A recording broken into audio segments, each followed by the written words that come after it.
कांछा class के YouTube channel पर आपका स्वागत है। और आज जो है सो अपना लोग चैप्टर करेंगे इवोल्यूशन यानी कि विकास का।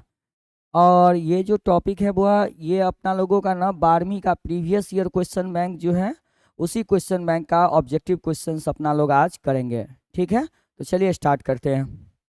सबसे पहले तो अपना लोग इस चैप्टर का वेटेज देख लेते हैं कि इस चैप्टर का वेटेज इन 2-3 सालों में कैसा रहा है। अगर आप इस चैप्टर का वेटेज इन 2-3 सालों में देखिएगा तब आपको पता चलेगा कि 2025 में इससे 7 क्वेश्चन पूछे गए थे। ऑब्जेक्टिव का सिर्फ बात करते हैं, 2003 के अंदर जो है 2025 के अंदर जो है 7 क्वेश्चन पूछे गए थे। 24 में 3, 23 में 3 और 22 में 6, और इससे पीछे के वर्षों में भी 3 क्वेश्चन तो एवरेज में पूछे ही गए हैं, है ना। और किसी किसी वर्ष ज़्यादा भी पूछे गए हैं, लेकिन औसतन अगर देखें तो 3 क्वेश्चन तो निश्चित रूप से रहते हैं। चलिए तो स्टार्ट करते हैं अपना लोग इसके ऑब्जेक्टिव्स को।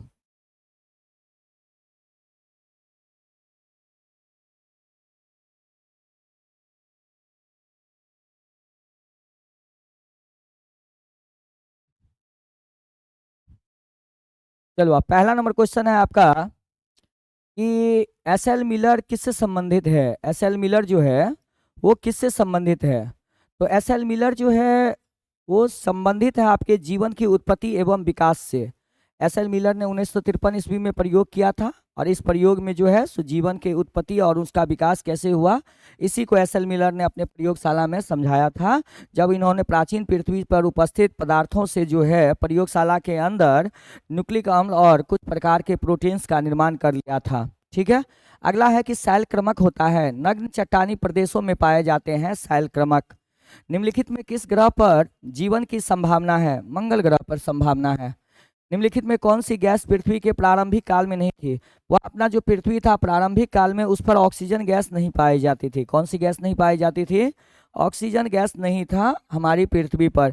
ये तो हमारी पृथ्वी पर ऑक्सीजन गैस जो है सो तब आया जब एक कोशिकीय जीव के रूप में जो है सो ऐसे एक कोशिकीय जीव हमारे पृथ्वी पर आए जो प्रकाश संश्लेषण के द्वारा ऑक्सीजन को जो है मुक्त करता था। तब जाकर के हमारे पृथ्वी के वातावरण में ऑक्सीजन गैस आया। लेकिन प्रारंभिक काल में ये एक कोशिकीय जीव जब नहीं थे तो हमारी पृथ्वी पर ऑक्सीजन गैस पाया नहीं जाता था। ठीक है, चलिए तो अगला क्वेश्चन पे चलते हैं।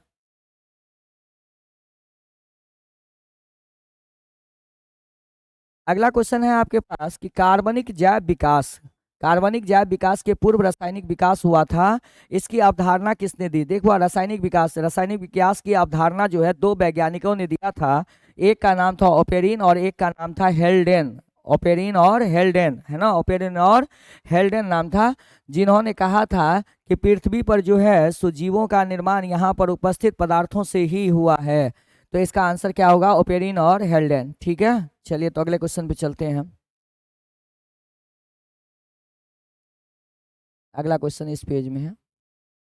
चलिए, अगला क्वेश्चन है आपके पास कि योजक करी, अच्छा ये रहा, एक्डीना है, एकिडना क्या है।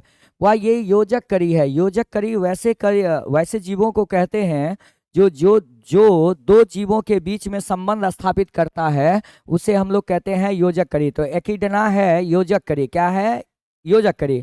और डोडो है। डोडो बुआ एक ऐसी प्रजाति है जो पहले पाई जाती थी लेकिन अब हमारी पृथ्वी पर नहीं पाई जाती है। और जो प्रजातियां पाई जाती थी और अभी नहीं पाई जाती हैं उसे हम लोग कहते हैं विलुप्त प्रजाति। तो इसका आंसर क्या होगा, विलुप्त प्रजाति। क्या होगा, विलुप्त प्रजाति। फिर तीसरा क्वेश्चन है आपके पास कि जीवाश्म समानता किसमें पाया जाता है।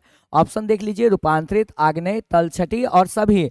तो तलछटी चट्टानें जो पृथ्वी के ऊपरी भूपर्पटी में पाया जाता है उसी में जीवाश्म पाए जाते हैं, है ना। जीवाश्मों के अध्ययन को प्लेंटोलॉजी कहते हैं, और ये हमको विकास के प्रमाण देते हैं जीवाश्म। और ये जीवाश्म कहाँ मिलते हैं, तो पृथ्वी के ऊपरी भूपर्पटी में पाए जाने वाले चट्टान जिसको हम लोग कहते हैं तलछटी चट्टान। ठीक है बात। चलिए, पक्षियों तथा तितलियों का डायना कैसा अंग है। वह 2 प्रकार के, जब तुलनात्मक विज्ञान का अध्ययन करते हैं तो 2 प्रकार के अंग होते हैं, एक को समजात और दूसरे को असमजात अंग कहते हैं। समजात अंग जिनकी उत्पत्ति समान हुई है लेकिन कार्य अलग अलग है, लेकिन जिनकी उत्पत्ति अलग अलग हुई है और काम समान है तो उनको हम लोग कहते हैं असमजात अंग। और तितलियों के पंख और साथ में पक्षी के डायने जो हैं वो असमजात अंग के उदाहरण हैं, क्योंकि इनकी उत्पत्ति तो अलग अलग लेकिन काम एक ही समान है। इसका आंसर क्या होगा बुआ, असमजात अंग, डी नंबर ऑप्शन होगा कि पक्षी तथा तितली का डहना कैसा अंग है, तो हम लोग बोलेंगे असमजात अंग है। फिर अगला 5वां नंबर में क्वेश्चन आता है कि प्रतिजैविक प्रतिरोधी जीवाणु प्रादुर्भाव इसमें से किसका उदाहरण है? वह ये उदाहरण है अनुकूली विकिरण का। अनुकूली विकिरण है, ट्रांसडक्शन है, अपसारी क्रम विकास है, किसी समान समुदाय में पूर्व स्थित विभिन्नता है। ये उदाहरण है अनुकूली विकिरण का। किसका उदाहरण है? अनुकूली विकिरण का। अगला क्वेश्चन पे आते हैं। मनुष्य के हाथ चमगादड़ के पंख और व्हेल के फ्लिपर अभिव्यक्त करते हैं। किसको अभिव्यक्त करते हैं? तो मनुष्य के हाथ चमगादड़ के पंख और व्हेल के फ्लिपर, ये सभी समजात अंग है जिनकी उत्पत्ति समान हुई है, लेकिन सबके काम क्या है? अलग अलग है। अगर आप मनुष्य के हाथ की बात करें तो कोई भी सामान को उठाने में, किसी वस्तु को पकड़ने में मदद करता है। चमगादड़ के पंख का बात करें तो उड़ने में इसको हेल्प करता है, और व्हेल का फ्लिपर जो है उसको तैरने में मदद करता है। तो उत्पत्ति तो समान है लेकिन इनके काम अलग अलग हैं, तो इनको हम लोग क्या कहेंगे? समजात अंग के श्रेणी में रखेंगे। किस में रखेंगे? समजात अंग के श्रेणी में रखा जाएगा। अगला है समकार्य संरचनाएं। समकार्य संरचनाएं किसके परिणाम स्वरूप हुआ है? समकार्य तो वह ये समकार्य संरचनाएं किसके परिणाम स्वरूप हुआ है? तो अभिसारी विकास से हुआ है। किससे हुआ है? अभिसारी विकास से हुआ है। चलिए अगला क्वेश्चन में आते हैं। 8 नंबर में है आपके पास पुराजीवी प्रमाण किसके अध्ययन पर आधारित है? तो वह पुराजीवी प्रमाण जो है ना, जीवाश्मों के अध्ययन पे सबसे ज्यादा आधारित है। जीवाश्मों का अध्ययन जो है सो पुराजीवी प्रमाण के तौर पर हम लोग करते हैं, और सबसे ज्यादा इसी का उपयोग होता है। चलिए 9 नंबर में क्वेश्चन है आपका कि तुल्य रूप संरचनाएं क्या दर्शाती है? अभिसारी विकास को दर्शाती है। बुआ तुल्य रूपी संरचना किसको दर्शाती है? तो ये अभिसारी विकास को दर्शाती है। किसको दर्शाती है? अभिसारी विकास को। तुल्य रूपी संरचना किसको दर्शाती है? अभिसारी विकास को दर्शाती है।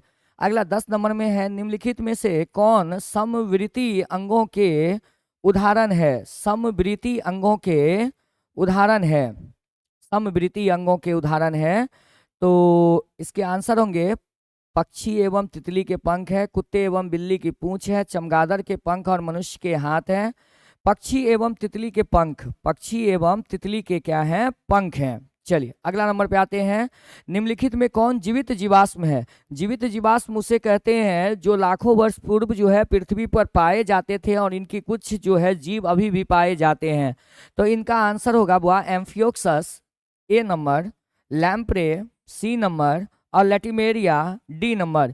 ये तीनों ए सी और डी है ना, ए सी और डी ये तीनों इसके उदाहरण हो जाएंगे। एम्फियोक्सस भी, लैम्प्रे भी और लैटिमेरिया भी। चलिए 12 नंबर पे आते हैं कि निम्नलिखित में किसके द्वारा अभिसारी विकास प्रदर्शित होता है? अभिसारी विकास, अब इसके भी ऑप्शन जो आप देखेंगे, ए में है जीवाणु, प्रोटोजोआ, चूहा, कुत्ता, स्टार मछली, कटल मछली, कुत्ता मछली और व्हेल। तो इसका भी जो है सो आंसर जो है सो दोनों हो जाएगा। स्टार मछली, कटल मछली भी है, और कुत्ता मछली और व्हेल भी है। ठीक है, चलिए अगला क्वेश्चन में जाते हैं। सी और डी, तो 12 के आंसर सी और डी दोनों होंगे। चलो 13 नंबर पे आते हैं। तो 13 नंबर में है निम्नलिखित में कौन एटाविज्म का उदाहरण है? एटाविज्म का मतलब होता है जो हमारे पूर्वजों में पाए जाने वाले अंग थे, जो अब तो नहीं पाए जाते हैं, लेकिन कभी कभी जो उत्परिवर्तन होता है ना, इसके कारण जो है सो उत्पन्न हो जाते हैं। तो इसका आंसर होगा कि बच्चे में जन्म के समय में छोटी पूंछ का आ जाना। बच्चों में जन्म के समय में क्या होना? छोटी पूंछ का आ जाना एटाविज्म का उदाहरण है। किसका उदाहरण है? एटाविज्म का उदाहरण है। चलिए अगले पेज पे अपना लोग चलते हैं।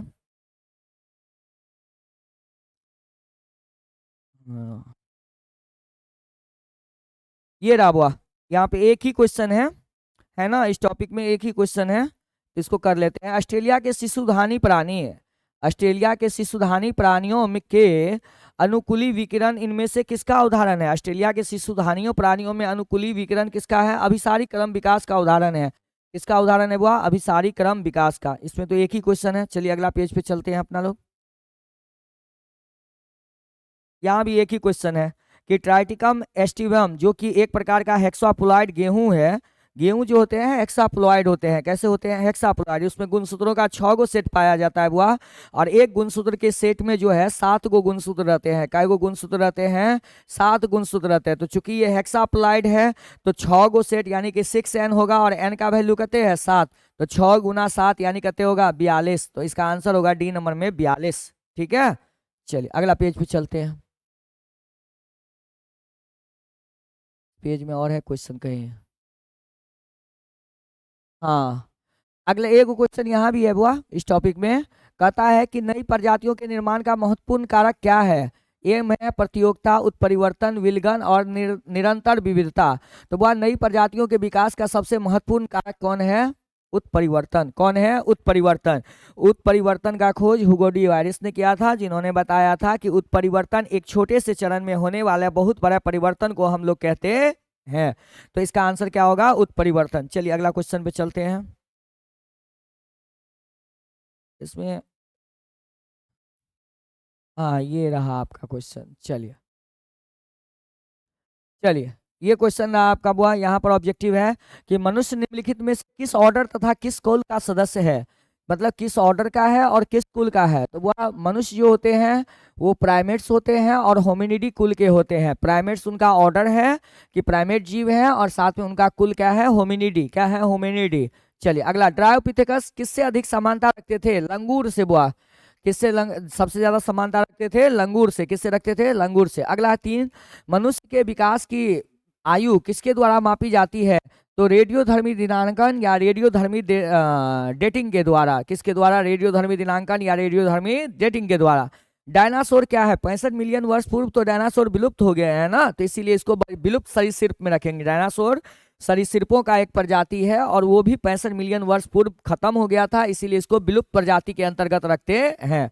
अगला क्वेश्चन है कि सिनोजोइक युग जाना जाता है किसके लिए। स्तनधारी जीव और आधुनिक वनस्पति के लिए जाना जाता है। अभी के समय में अगर आप देखें तो स्तनधारी जीव, और जब विलुप्त हो गए थे सरीसृप में डायनासोर, तो उसके बाद स्तनधारी और आधुनिक वनस्पति के रूप में आवृत बीजी और अनावृत बीजी पौधों का क्या हुआ। धरती पर विकास हुआ। तो सिनोजोइक युग को स्तनधारी और आधुनिक वनस्पतियों का काल माना जाता है। चलिए अगला क्वेश्चन में चलते हैं। अगला क्वेश्चन है बुआ कि जावा मानव की कपाल क्षमता, क्रेनियल कैपेसिटी कहते था, तो वह 900 सीसी था। कहते था 900। जावा कपी मैन, कपी मानव का कहते था 900। फिर है प्रथम स्तनपाई किस युग में दिखाई दिया था। ट्राइसेक में दिखाई दिया था। प्रथम स्तनपाई किस युग में दिखाई दिया था। ट्राइसेक में। किस में हुआ है। ट्राइसेक में। फिर है कि प्रागैतिहासिक गुफा चित्रों की संरचना 18,000 वर्ष पूर्व से शुरू हुआ है। और 9 नंबर में है, इनमें से कौन से मनुष्य विकास में महत्वपूर्ण प्रवृत्ति रखते हैं। सीधी मुद्रा, द्विनेत्री दृष्टि, बढ़ती हुई कपाल क्षमता, सभी। हाँ, सभी जो है मनुष्य के विकास में महत्वपूर्ण प्रवृत्ति को रखता है। ठीक है, तो अपना लोगों ने आज जो है सो विकास वाले चैप्टर का क्वेश्चन बैंक में कर लिया है। ठीक है, और आगे की वीडियो को देखने के लिए आप आकांक्षा क्लास के यूट्यूब चैनल को अवश्य सब्सक्राइब करके नोटिफिकेशन को ऑन कर ले, ताकि वीडियो आप तक जल्द से जल्द पहुंचे। धन्यवाद।